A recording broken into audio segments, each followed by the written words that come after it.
Hi, I'm Sherri Smith here at CES 2023. Bleary-eyed, but still excited about all the tech on the show floor. And I am sitting with he really doesn't need an introduction, but I'm gonna let him introduce himself anyway. The man, the legend, The legend. Wow, that's a lot of pressure. Hey, I'm Frank. Frank Azor, Chief Architect of Gaming Solutions and Marketing at AMD. That's a lot of pressure. It's not a lot of pressure, it's the truth. So let's talk about it. AMD just announced, it just went big on mobile this year with the Ryzen 9. We're talking about Zen 4 architecture.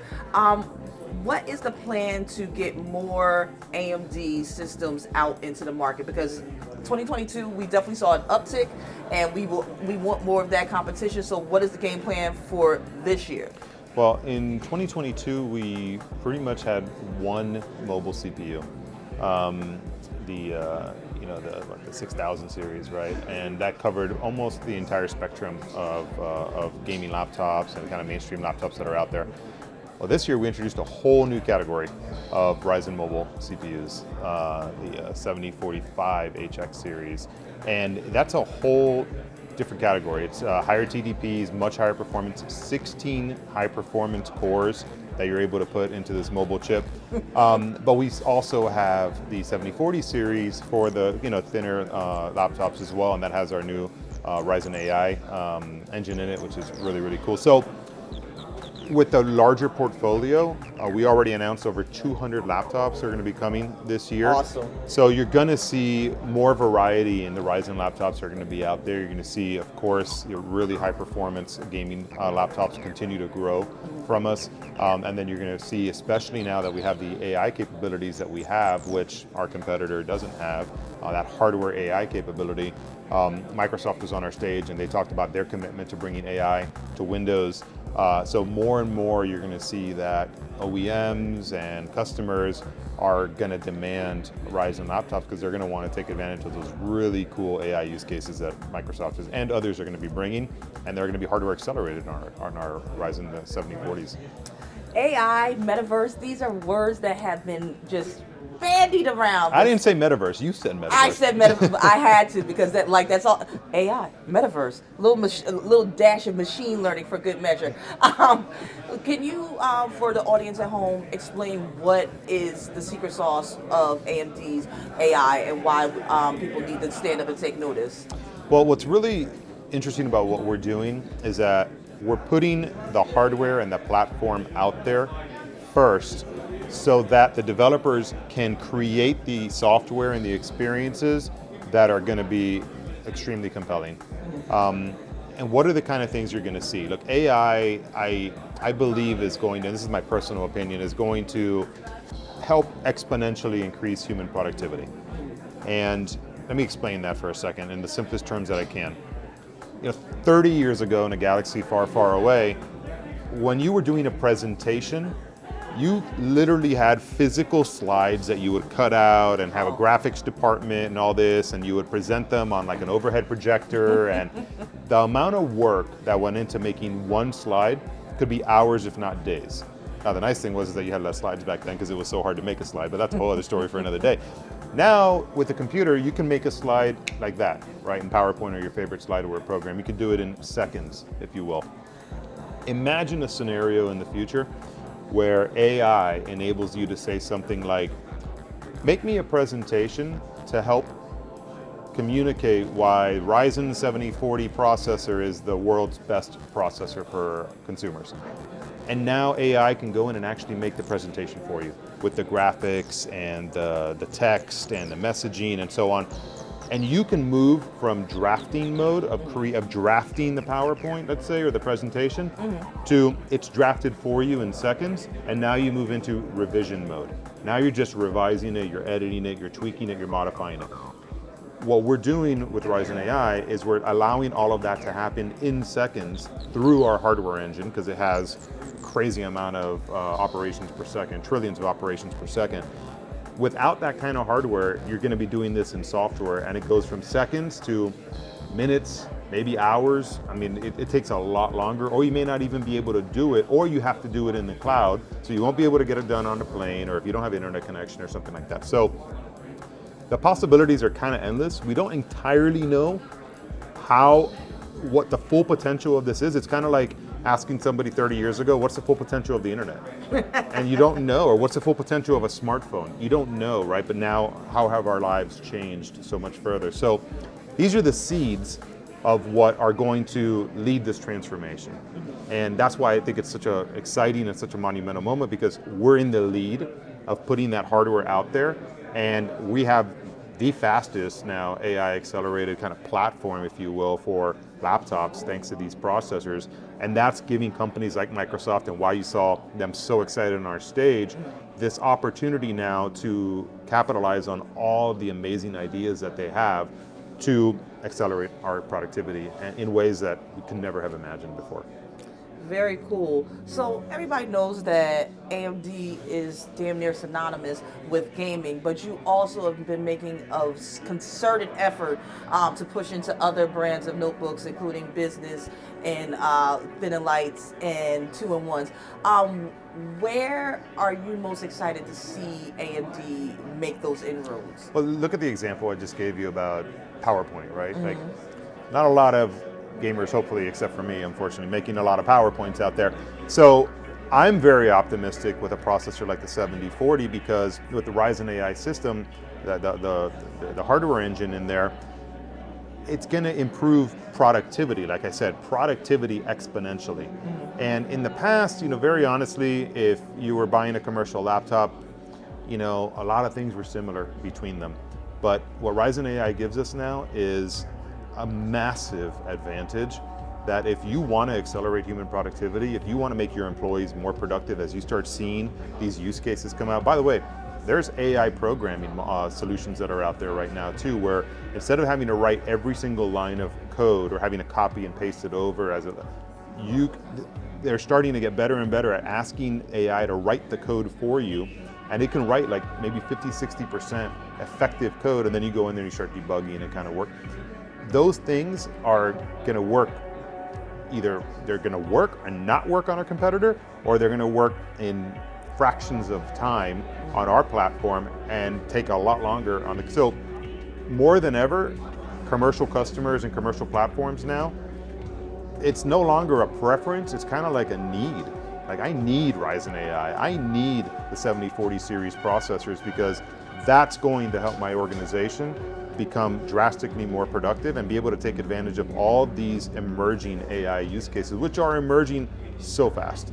I mean, maybe it's just me, but 2 years ago, I had never used an AI art engine, right? I got into using Midjourney, I was absolutely blown away. Everybody is doing Midjourney. It's amazing. I need to see what this is about. It's amazing. There's DALL-E, there's Midjourney, there's plenty of more out there. I'm not an expert in this area by any means, but after you see it and after you use it, for me, it was like the first time I accessed a web page, the first time I went to a www.blank.com, it was amazing. It was like, this was an inflection moment in time. And that's what Ryzen AI is going to offer you, is the ability to be able to go to that web page and use it and completely experience it and capitalize on that inflection point, or get left behind. Now more than ever, companies can't afford to get left behind, and that's what's going to happen if they choose anything other than a 7040 with Ryzen AI. Bold words. But AMD typically backs up its bold words with even bolder actions. So with the new chips, a lot of talk is being discussed about the TGP. Lord, try saying that. TGP, TDP, Yes. all the TDPs, all the TPs. All the acronyms. But how has AMD, the engineers, managed to squeeze all this power out? Like, it just seems like it's not even an incremental, like it's excremental instead of incremental in change in power. Well, one of the things we're very, very proud of is our leadership when it comes to process technologies, packaging technologies, and I think we have the best hardware engineers in the entire industry, honestly. And they're just amazingly talented, and what they're able to do is bring this level of performance at a performance per watt and a power consumption level that is unrivaled. There's nothing else out there at this level of efficiency for the kind of performance and the versatility that you're able to get out of these components. It's just remarkable the number of cores, and they're high performance cores. There's a very big distinction between efficiency type cores and high performance cores.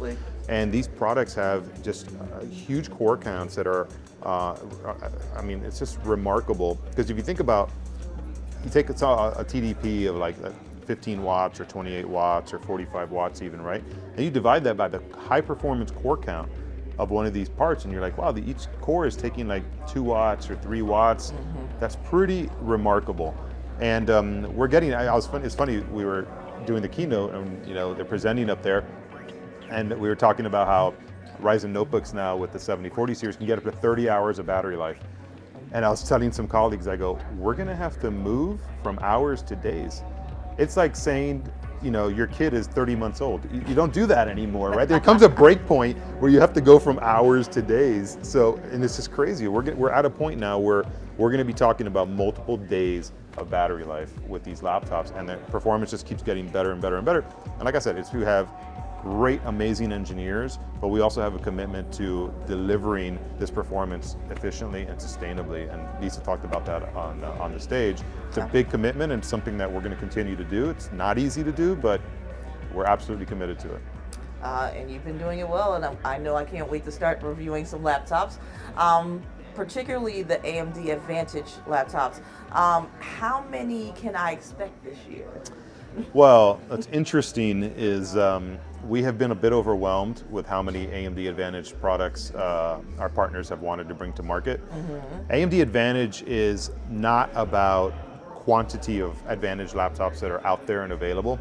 It's supposed to be reserved for the absolute best of the best that are out there. And that's why we created the brand, and there's an enormous amount of work that goes into it. I have a whole team dedicated to working with partners on bringing up these laptops so that they have the best battery life, they have really good quality, build quality and stability, skin temperatures, fan noise, all these attributes, sleep, resume times, all these things are a factor that goes into these products. It's not just, let me get a CPU, a GPU, and slap it into a chassis. That can't be an Advantage product. So we've been a little bit overwhelmed. So you're actually not going to see more Advantage laptops. What we're actually doing is we're making it stricter for you to become an Advantage laptop. What you're going to see though is a lot more what we would call A+A+A laptops or smart laptops. So laptops that use Ryzen, Radeon, and are smart technologies. You're going to see a lot. I don't know if I'm allowed to announce how many, but let's say you're going to see more than double this year than you saw last year. A lot. But you're probably going to see a small number of Advantage laptops, but they're going to be better than ever. And I mean more innovative than anything we've ever done up to now. I am so excited about the Advantage laptops this year. I can't wait to check it. I know you love this, so I can't wait to show you. When the cameras are off, I'll give you a sneak peek. But we're crazy excited. And this is why you love CES, well, at least why I love it. I wish. It's so hard to hold this stuff back. I'm still a nerd about this stuff. But yeah, this year what you'll see is when we bring an Advantage laptop to market, it's going to be an elevated level of innovation, an elevated level of just disruption and value, and it's going to continue to be more and more special. But you're not going to see 50 of them on the market. You're going to maybe see 10. Maybe 15. We're going to keep the number at around there because we want it to be reserved for only the best that we see out there. Oh, that makes me very happy. That means I'm going to have a good reviewing year this year. We'll definitely give you some new stuff to check out and review. Hopefully you like it. We shall see. But we are at the end of the interview, and you know my last question. What should I have asked that I didn't? What should people watching this take away from AMD 2023?